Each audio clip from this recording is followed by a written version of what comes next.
Nossa língua, nossa língua. Boa noite. Está no ar o Nossa Língua Portuguesa, hoje com uma entrevista realmente importante com Chico César, cantor, compositor, que canta as coisas da Paraíba, da sua Paraíba, e do Brasil e do mundo, por que não? Chico, que é universal, sem dúvida nenhuma. Ainda no programa de hoje você vai ter Lulu Santos. Nós fomos feitos um pro outro, pode crer. E também o querido e saudoso Gonzaga Júnior. Chega de tentar dissimular e disfarçar e esconder o que não dá mais pra ocultar. Não saia daí, daqui a pouquinho eu tô de volta. Portuguesa, nossa língua portuguesa, nossa língua, nossa língua, nossa língua portuguesa. Nossa língua. Nossa língua portuguesa. Nossa língua, nossa língua portuguesa.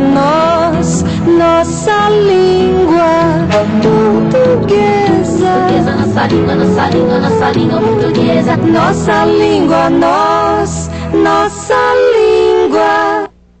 Eu vou conversar agora com Chico César, nem preciso falar quem é, porque todo mundo te conhece, o Brasil te conhece e te admira muito. E eu acho que você já ficou de vez, né? Tua obra está muito bonita mesmo.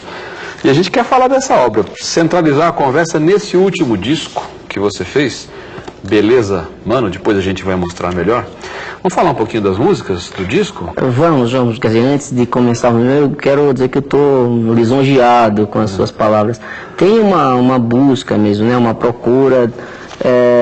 Eu quero poder fazer sempre música popular, canção, música de rádio, né, e sem menosprezar as possibilidades de investigação que há dentro desse suporte que é da canção, né?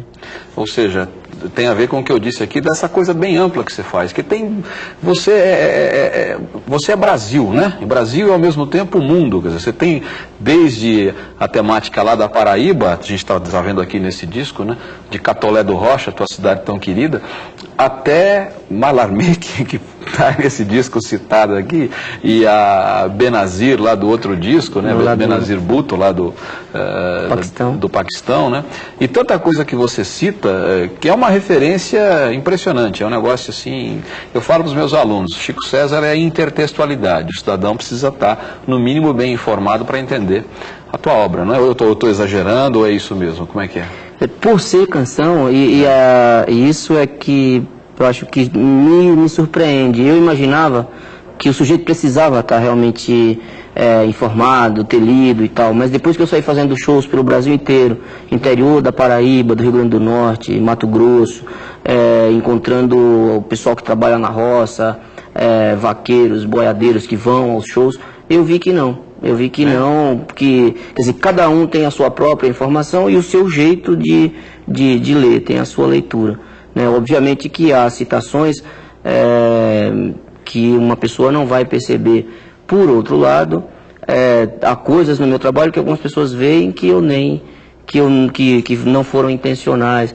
No final da música Beiradeiro, que termina com são sons de sims, não, contudo, uma moça chegou para mim certo dia se derramando, Joyce, é puro Joyce, né? Eu, Joyce Pascovitch, não, Joyce, Jamie Joyce e tal, eu não sabia.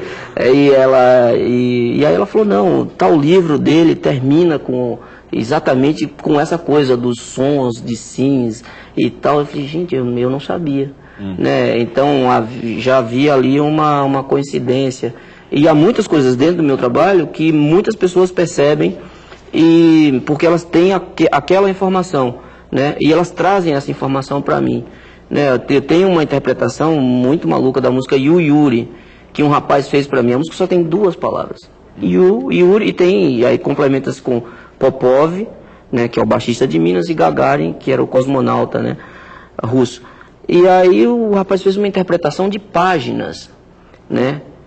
Yu como o outro, a pessoa de não sei de que não é você.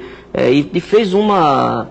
E tem sentido. Tem sentido. Eu nunca tinha pensado. Eu tinha pensado só no som, mas ele pensou no sentido. É aquela coisa, quer dizer, o poeta, a partir do momento em que solta a obra, perde a propriedade e fica sujeito a todas as análises, né? É verdade. Neste disco aqui, que é o último, que é o Beleza Mano, eu até disse para você uma vez que tinha visto o disco em Portugal, nem você sabia que ele estava lá, lembra? Você ficou feliz da vida? Como é que ele está indo em Portugal? Tá indo bem. Como é que é essa coisa para o português? Como é que é esse teu texto para o português lá? Como é que é? O meu trabalho, e não só o meu, mas da minha geração, o trabalho do Zé Cabaleiro, que também trabalha bastante com a palavra, do Lenine, do Carlinhos Brown, né, são trabalhos muito bem recebidos nos países de língua portuguesa, né, especialmente nesses países, por causa das investigações, os jogos de palavras, né, as palavras novas que nós trazemos para a língua, né, o tratamento novo para palavras já muito conhecidas. Né? Então, lá em Portugal, o meu trabalho é super bem recebido. No próximo bloco eu quero conversar com você propriamente sobre o disco. Eu vou já preparar aqui um aperitivo, que é essa coisa bonita aqui dessa espinha dorsal aqui, que termina aqui na espinha dorsal do Min, né? A gente vai falar um pouquinho desse do Min, né? E daqui a pouco a gente volta, eu vou falar de regência verbal, depois eu volto a conversar com o Chico. Você usa o verbo chegar muitas vezes por dia, afinal, acho que todo dia você quer chegar, né? E você quer chegar a ou você quer chegar em? Que história é essa? Eu vou pedir a você que preste atenção numa canção que o Lulu Santos vai cantar para nós. Veja o que acontece com o verbo chegar, depois a gente vai mostrar uma outra, mas antes, veja lá, Lulu Santos, vamos ver. Tanta certeza no olhar, tamanha pressa de chegar a nenhum lugar, só pra ter a sensação de que a vida passa assim como um tufão. Essa canção se chama Um Pro Outro e o Lulu disse a certa altura chegar a nenhum lugar. Chegar a nenhum lugar. Agora compare com o que acontece numa outra letra. Quem vai cantar pra gente é o pessoal do Camisa de Vênus. Vamos lá. Meu pai chegou em casa no vídeo de 63 e na porta ele ficou orgulhoso. Agora chegou a nossa vez. Eu vou ser o maior, comprei um Cinca Chambor. Essa canção se chama Cinca Chambor. Os mais jovens talvez não saibam, mas era um baita carrão que tinha um motorzão, né? E a letra fala disso, a letra fala dessa época, da época de 63, pré-golpe militar e tal, e lá pelas tantas a letra vai dizer o quê? Né? Lá pelas tantas não, logo no começo, aliás, né? Um dia meu pai chegou em casa. Na canção que o Lulu cantou pra gente, né? Chegar a. E aqui, chegar em. A história é a seguinte, o nome disso é regência, não é? Regência verbal, a relação que se estabelece entre o verbo e os termos que com ele, verbo, tem relação. A preposição que está nas gramáticas, que está nos dicionários, quando se trata de chegar, a preposição é a. Quem chega, chega a. Se você for a Portugal, você vai ouvir todo mundo dizendo que chegou a. Chegou à casa, chegou à feira, chegou ao mercado, chegou à escola, chegou ao Brasil, né? Aqui no Brasil, pouca gente chega a. No dia a dia, as pessoas chegam mesmo em. Eu chego em Brasília, chego em São Paulo, chego em casa. E aí, como é que fica? Fica que eu devo dizer a você que, apesar de no Brasil, no uso do dia a dia, ser muito comum a preposição em com o verbo chegar, deve ser usada no chamado padrão formal da língua, deve ser usada a preposição a.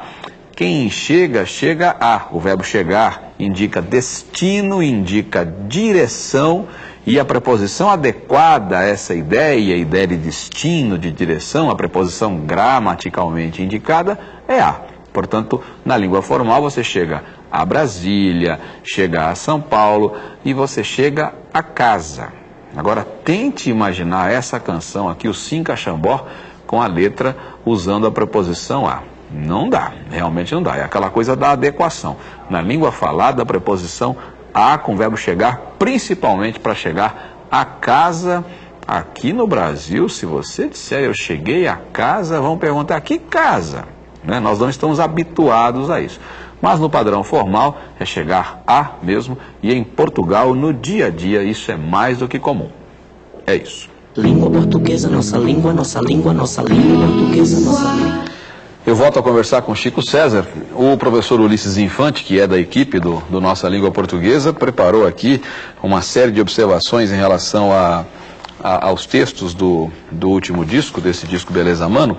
Eu quero começar pela faixa espinha dorsal do Mim, né? Você fala aqui, não se esqueça, como é que é? Não se esqueça do Mim, é isso? Não se esqueça do Mim, que aí já é uma participação do Taíde, o rapper daqui de São Paulo, que tem uma dupla junto com o DJ1, e eu os convidei para participar do disco, e ele fez um rap em cima dessa letra, que de certo modo é inspirada no rap, né? Essa canção eu fiz em 91, e lancei em 92 no Festival do Carrefour, e criou um certo problema, porque a linguagem era estranha, tal, mas ela acabou chegando lá no finalzinho, né? E muita gente corrige o do mim para de mim, né? Fala, não, mas está errado e tal. Fala, não, é do mim, como se eu estivesse falando do superego, do ego, do outro, então eu quero falar do mim, o que é preciso no sentido de ser necessário e o que é preciso no sentido de ser correto, né? Para ser o mim, né? Então a música é uma enumeração, né? Dos fatores todos, desses né? fatores, exatamente. Tá legal. E você dá para mostrar um pouquinho pra gente como é que é esse dela? No ritmo, esse do Mim? Como é que é? É preciso ser grão, é preciso ter pão, é preciso ter paz, é preciso ser bom, é preciso ter bens, é preciso ser cão, é preciso ser caos, é preciso ver Deus, é preciso ter zoom. E por falar nesse teu jogo de palavras aí tão afiado, como é que é a história? Você me contou uma vez e é fantástico, eu quero que as pessoas todas saibam a história do deve ser legal, ser negão no Senegal. Como é que é isso? De onde surgiu isso e como é que foi? Então, há muitos anos, eu tenho um amigo chamado Ricardo Gili, que é de Volta Redonda, tal, tocava guitarra na minha banda, e morava na casa de um primo em Santana. E o primo foi ao antigo Teatro Espaço Mambembe e tal, ver uma festa dos negros, né, dos anos 80, muito funk, hip hop, reggae, e começo do rap e tal. E o primo dele voltou para casa contando como é que foi essa festa dos negros, deve ser legal e tal, e voltou com a história, deve ser legal, se não ser legal. Isso há muito tempo. E ele chegou na casa onde eu morava, na pensão onde eu morava então, falando essa história, deve ser legal, ser não ser legal. O tempo passou, eu compus Mama África, e às vezes tocava Mama África e inseria diversas coisas que eu já não sabia de onde vinha. Tinha umas coisas assim, tipo, eu vi sua mãe atrás do pé de coco, deve ser legal, Senegal, não Senegal.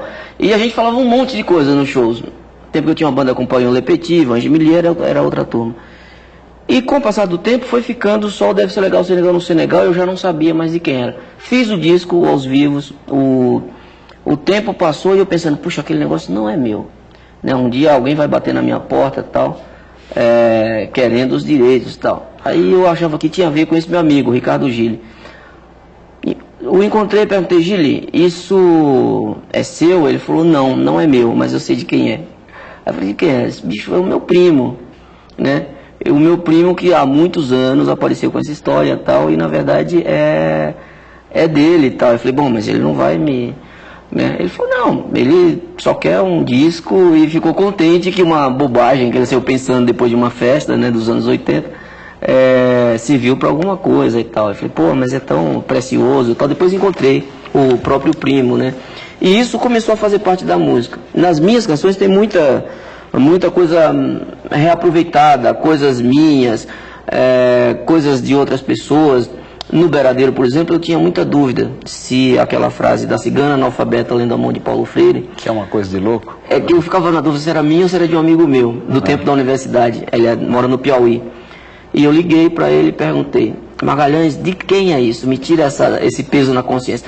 Ele falou, isso é seu, lembra daquele tempo que a gente fazia os recitais de poesia e tal? Eu falei, pô, bom, esse é meu, graças a Deus. Isso é uma coisa incrível, quer dizer, o autor esquece que é autor? Eu esqueço, de vez em quando eu me pego cantando dentro de casa, tomando banho, umas músicas minhas, como se não fossem minhas, né? Onde estará o meu amor, sabão e tal, né? Como se fosse qualquer uma, como se fosse música, sei lá, do Castelo Rá-Tim-Bum para criança, qualquer uma, né? Detalhes de Roberto Erasmo Carlos, e eu lá cantando a minha como se já não fosse mais minha, porque de fato não é mais, né? Eu vou interromper um pouquinho, nós vamos fazer um intervalo, daqui a pouco eu volto a conversar com Chico César. Nossa língua, nossa língua. Eu volto a conversar com Chico César. Vamos falar, a gente já falou que ia falar, falou, depois não falou, rodeou, voltou, foi, voltou. Vamos falar do disco agora, deste disco aqui. Chaga, né? Chega da chaga da dor, né? A música fica com esses gritos, né? Qual é o lance aqui linguístico do chega, da chaga, da dor? Como é que é? Então, essa música é de um show que eu fiz em 82, em João Pessoa. Um show chamado Pão Doce Recheado com Granada, né? Em que eu usei bastante um pouco da poesia concreta ou neoconcreta, né? Aliterações, a repetição do som buscando um sentido, né? Essa ideia de estar ali juntinho, ao mesmo tempo a chaga, né? E um grito de basta, chega, né? Chega, chaga, chega. Né? E também com esse som da caixa, chagadá, chagadá, chagadá, como uma caixa marcial e tudo, né? Isso é uma herança do trabalho de Tom Zé, um pouco, né, do trabalho de Jardim Macalé. É uma tentativa de ter no universo da canção essas experiências, né? Não precisa ser tudo assim, mas eu acho legal também mostrar para a pessoa que se acostumou a ouvir à primeira vista, Mama África, que há essas possibilidades e que elas não se negam, podem caminhar juntas. Eu diria que há bastante, né, esse recurso aqui é bastante comum nesse seu trabalho, nesse seu disco, né? Há muito jogo de palavras mesmo, né? No Reprocissão, por exemplo, você joga com mano, maná, pão, peixe, pastel, né? Em transe, em terra, entranha, que é uma coisa muito bonita aqui, em transe, em terra, entranha, né? O jogo aqui das duas preposições, né? Em transe, em terra, para depois desembocar no entranha do som do né? Quer dizer, dá muito trabalho fazer isso, Chico. Como é que é o trabalho de construção disso? Quanto tempo leva? Você tem que lapidar, você acha logo a forma ideal, troca, joga fora, rasga, rabisca, como é que é isso?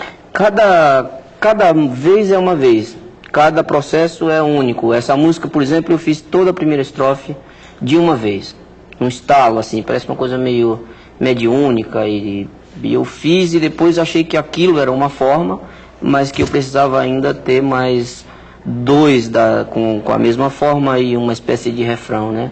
Que é esse voar, só alado, encantado pela cobra que rasteja pelo chão, né? Numa referência à música Procissão do Gilberto Gil, né? Que foi feita no ano que eu nasci, em 64. Por isso Reprocissão. Por isso Reprocissão. E um dia desse alguém lembrou, pô, tem muito a ver com Gil por causa dos Refavela, Refazenda, Realce. Eu falei, isso eu nunca tinha pensado. Só tinha pensado no Procissão mesmo, não tinha pensado no resto, né? Sim. Então, nesse caso foi dessa forma. E tem músicas que já vem tudo. Tem músicas que eu fico assim dias, meses, anos. Né? Faz, guarda, depois volta, depois mexe, remexe. E há coisas um pouco, digamos, mais normais no aspecto de construção de frase, mas com um significado muito forte. Perto demais de Deus, por exemplo, essa gente é o diabo, né? E faz a vida de Deus em inferno, né? Como é que é? Quem é essa gente toda tão ruim que transforma a vida de Deus nessa coisa? Quem que é essa gente toda aqui do perto demais de Deus? Essa gente é o diabo. Na verdade, a gente tem uma relação muito utilitária com relação a Deus e aos deuses, né? Todo mundo valha-me Deus, Deus faça isso, Deus... Aí eu Pensei, puxa, né? Assim Deus já vai virar um funcionário, um office boy da gente, né? Cara, Deus me faça feira, que isso? Vai você lá, faz batalha e tal, né?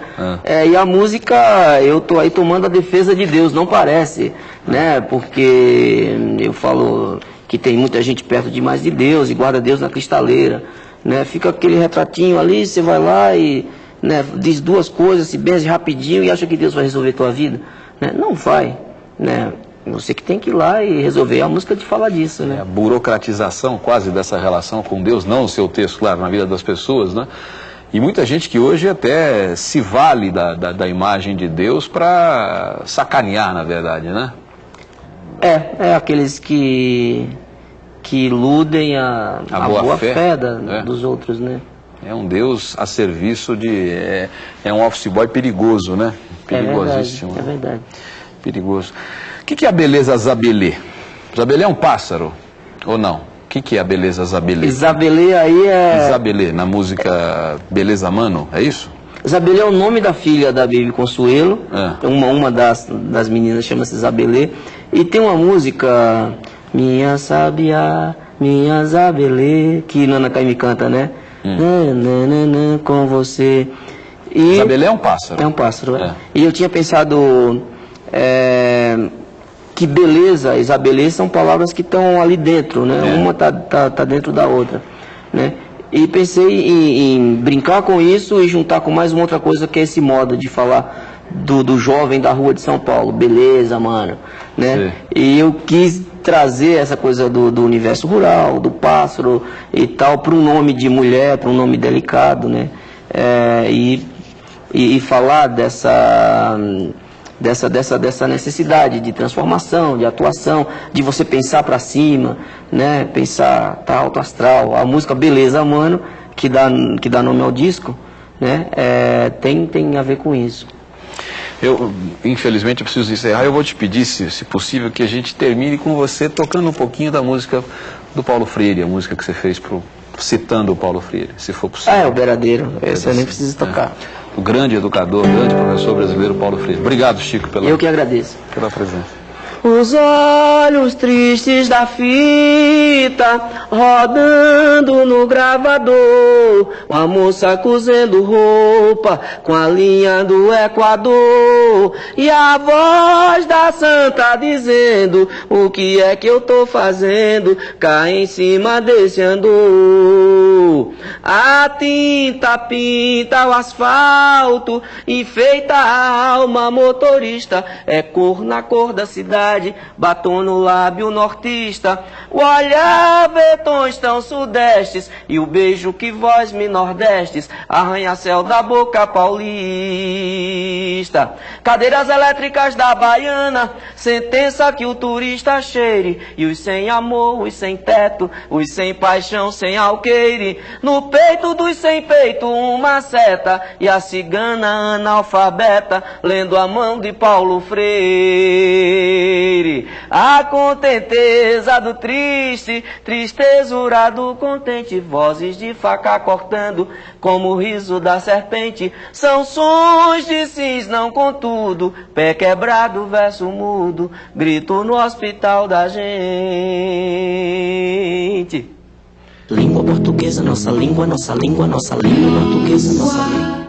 Eu queria saber o que é gerúndio. O nosso telespectador quer saber o que é gerúndio. Na verdade, eu não sei se ele quer saber o que é ou se ele quer saber quando se usa. Vamos começar pela identificação. Se você procurar nas gramáticas, você vai descobrir que o gerúndio é uma das chamadas formas nominais do verbo. Bonito isso, né? Por que formas nominais? Porque é quando o verbo pode atuar como nome. No caso do gerúndio, que é aquela forma que termina em NDO, falando, bebendo, partindo, correndo e por aí vai, o gerúndio pode ser usado como uma forma nominal, como se fosse um adjetivo, né? Por exemplo, água fervendo, água que ferve, não é? A palavra fervendo, verbo no gerúndio, em relação à água, como se fosse, como se tivesse o valor de adjetivo, valor nominal no caso. Agora, a história é a seguinte: o gerúndio é usado basicamente para que se dê a ideia de algo em processo de execução, algo durante esse processo, algo que dura, algo que está justamente naquele processo de execução. Há uma diferença entre o uso brasileiro e o uso português. O brasileiro exagera, não sei se por influência do inglês, não sei, mas o brasileiro exagera no uso do gerúndio. Nós aqui falamos, né, falando, bebendo, aliás, está na moda uma coisa horrorosa, né? A gente podia estar almoçando junto amanhã,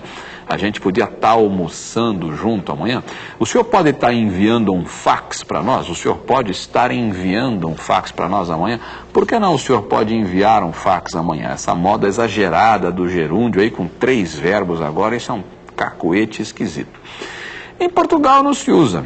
Em Portugal, em vez de dizer estou correndo, se diz estou a correr, né? Estou a correr. Vamos ouvir uma canção do Gonzaguinha, em que ele usa o gerúndio de forma extremamente contundente, de forma bastante interessante. Vamos lá. Eu quero mais é me abrir e que essa vida entre assim, como se fosse o sol desvirginando a madrugada. Quero sentir a dor dessa manhã, nascendo, rompendo, tomando, rasgando meu corpo. E então eu, chorando, sorrindo, sofrendo, adorando, gritando, feito louca, alucinada e criança. Eu quero meu amor se derramando, não dá mais pra segurar. Explode coração. Você ouviu aí Explode Coração, do Gonzaguinha, com ele, e a letra diz como se fosse o sol desvirginando a madrugada. Em Portugal isso seria como se fosse o sol a desvirginar a madrugada. O gerúndio, como eu disse, dá a ideia da coisa em processo de execução. O sol desvirginando, o sol enquanto desvirgina, o sol durante esse processo de desvirginar a madrugada. O mesmo acontece nas demais passagens, nascendo, rompendo, tomando, rasgando, chorando, sorrindo, sofrendo, adorando, gritando, derramando. Esse gerúndio que prolonga no texto do Gonzaguinha essa ideia de tudo em processo de execução, tudo durante o processo de execução. Então é isso, caro telespectador, é isso que é o gerúndio em português. Língua portuguesa, nossa língua portuguesa, nossa língua, nossa língua, nossa língua portuguesa. Nossa língua. Nossa língua portuguesa. Nossa língua Nossa língua, nossa língua portuguesa. nossa língua portuguesa. Nossa língua,